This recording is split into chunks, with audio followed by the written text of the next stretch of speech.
Shalom Alehim. Berjumpa lagi dengan saya pada perenungan hari ini, tanggal 8 Juli 2025.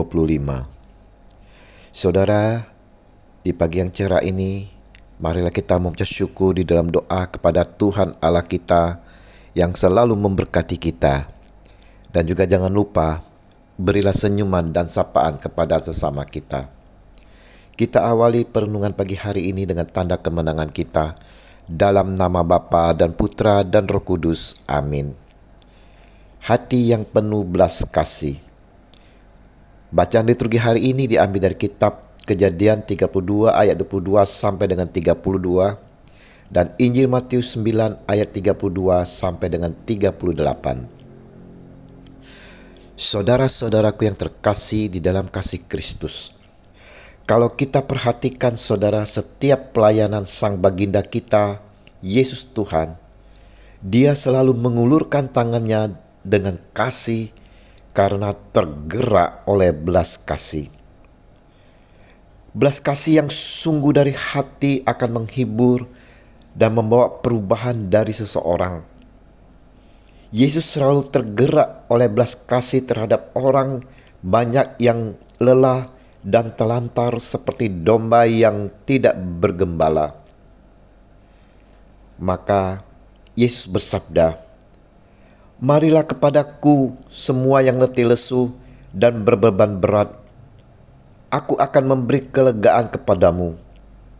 Matius 11 ayat 28. Saudaraku, Injil hari ini Yesus melihat kebutuhan orang banyak dan tergerak untuk bertindak. Orang bisu yang kerasukan, disembuhkannya mereka dan mengajar mereka.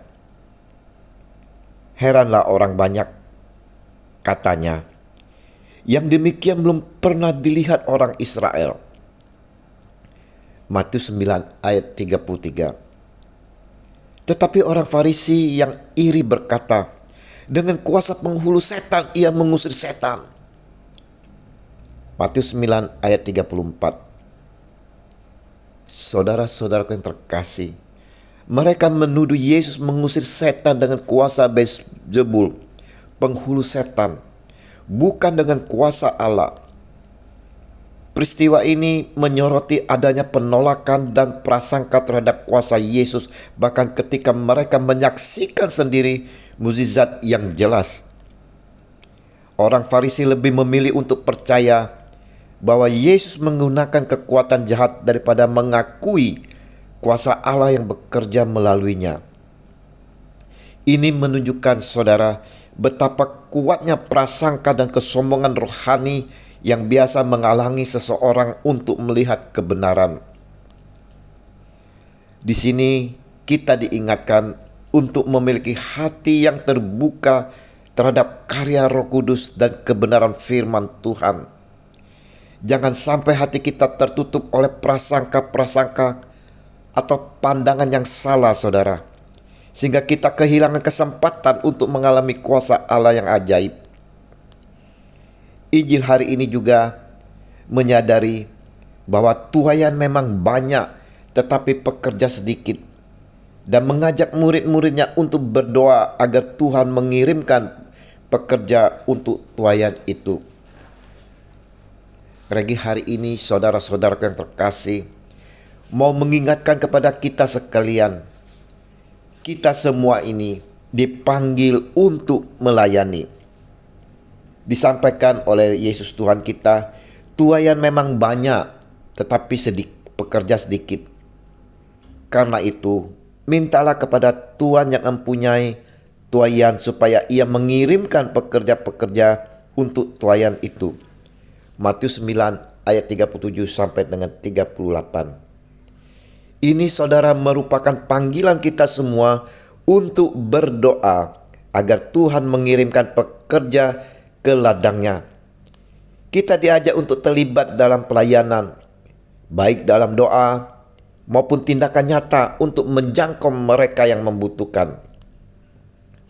Sebagai pelayan Tuhan, saudara-saudaraku, hendaklah kita memiliki belas kasih seperti demikian yang selalu tergerak oleh belas kasih.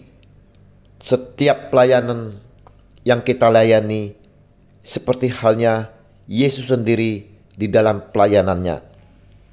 Yesus melihat orang banyak dan merasa terus tergerak oleh belas kasihan karena mereka tampak seperti domba yang tersesat, lelah dan telantar.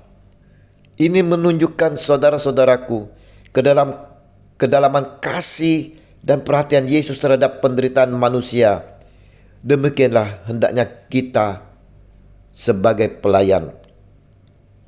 Dalam melayani, hendaknyalah kita aktif menghadirkan Yesus, sosok penyembuh dan pembawa sukacita.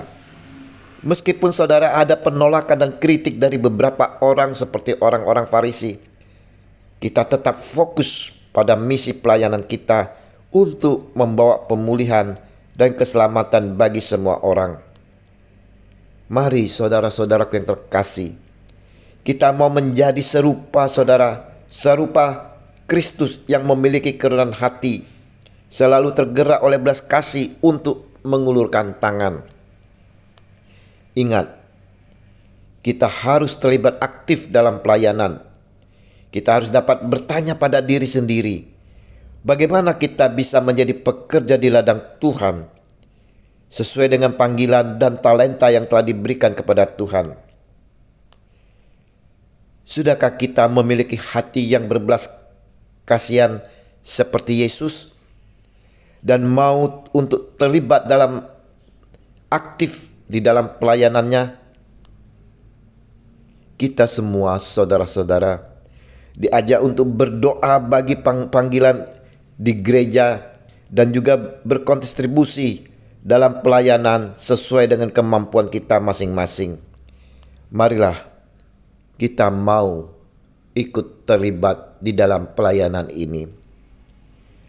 Tuhan Yesus, berilah hati sebagai seorang pelayan dalam diri kami, hati yang penuh kerendahan hati, selalu tergerak oleh belas kasih untuk mengulurkan tangan, dan biarlah Roh Kudus boleh memampukan kami untuk menjadi pelayan-mu sesuai kehendak-Mu kini dan sepanjang segala masa. Amin. Dalam nama Bapa dan Putra dan Roh Kudus. Amin. Shalom Alehim.